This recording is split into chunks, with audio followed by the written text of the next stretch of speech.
Second, let me focus up. Rolling. Rolling. Stupid man. Hang on. Is the lighting okay? Yeah.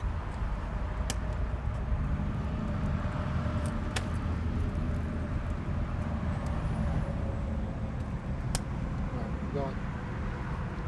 Good. First name, last name. Yep. Title, all that good stuff.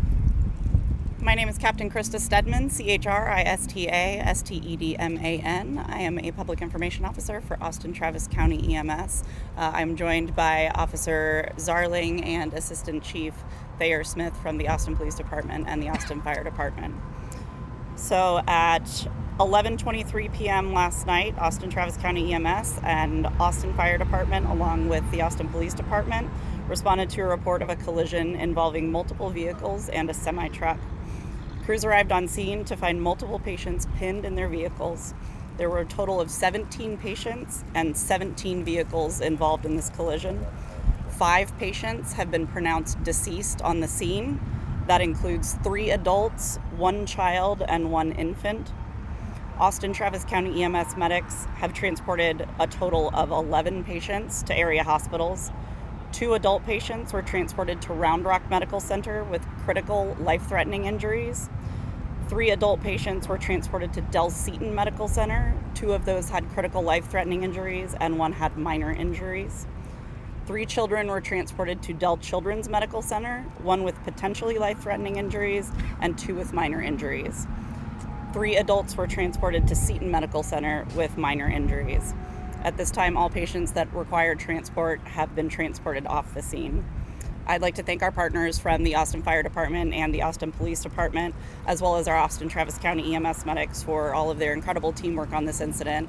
This incident was incredibly chaotic, and it was spread out over about 1/10 of a mile. So without the collaboration of our partners, we would not have been able to manage the scene as well as we did.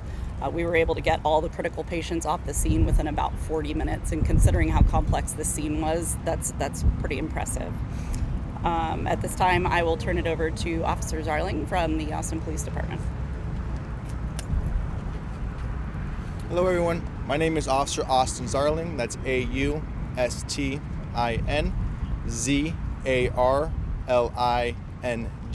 with the Austin Police Department Public Information Office. On March 13th at approximately 11:21 p.m., officers responded to the 12,900 block of North IH 35 proper southbound in reference to a crash hotshot call for service.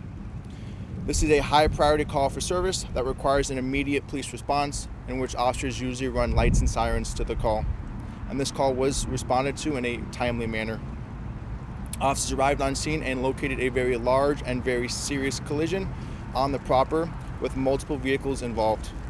The Austin Fire Department and Austin Travis County EMS also arrived on scene, and due to the severity of the crash, this garnered a very large response from not only the Austin Police Department, Austin Travis County EMS, and Austin Fire Department, but also surrounding agencies such as the Round Rock Police Department and the Travis County Sheriff's Office.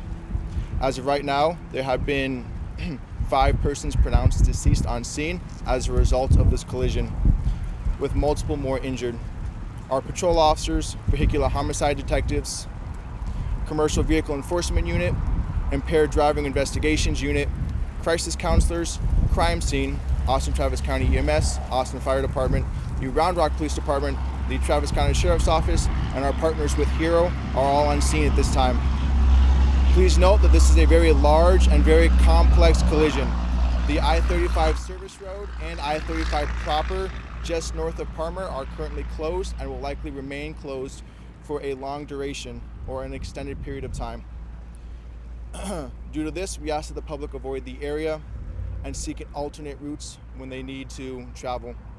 It should be noted that this is very early in the investigation, and therefore all the information is limited and preliminary. That's all the information that I have for you today. I'm just going to go ahead and pass you off to the Austin Fire Department. Can you just tell us where it starts, where you guys start blocking people off at? You know? Yeah, I believe it's north of here. I don't know exactly which cross street it is. Okay. But I'll. We can go look. Yeah, I don't know exactly Okay. right now, but I can go ahead and check for That'd you be great. and provide that to y'all later. Thank I'm just you. going to go ahead and pass it off to him, and then we'll take questions after, okay? Perfect. Thayer Smith, Assistant Chief, Austin Fire Department, THAYER SMITH. Our initial call was at 11:20. We received the first call of a traffic accident at that time. Crews were dispatched. They arrived on scene, obviously realized the severity of the incident. They upgraded it to a vehicle rescue alarm. Subsequently after that, it was upgraded to a second alarm vehicle rescue, which is very rare in the city due to the severity of this incident. Crews worked to extricate 3 patients that were pinned in their vehicles and then assisted Austin EMS with treatment of those patients. And that's where we're at this moment. You can take And then questions. how many people did you guys have to extricate? Believe we extricated 3 that were actually cut from their cars, and then we're going to come back later to assist with the rest of the scene once APD has completed their investigation. So how many units would you estimate were actually on the scene? Like police units? Police units, and fire units, and whatnot. If I you don't. can get in front of the mic if you're gonna answer. Absolutely, I'm sorry. I don't have an exact number, but there was a very large response to this unit. Like I said, there were multiple fire trucks, multiple ambulances, as well as multiple police officers, and all of those units that I listed are all detective units or specialty units that had to respond out due to the severity of this crash and the nature of it. So I don't have an exact number for you, but it was a very, very large response. And like I said, we thankfully were able to get assistance from the Austin Travis County EMS, Austin Fire Department, as well as the surrounding police agencies in the area, as well as our partners with Hero to help block the road. Has anyone been detained or arrested?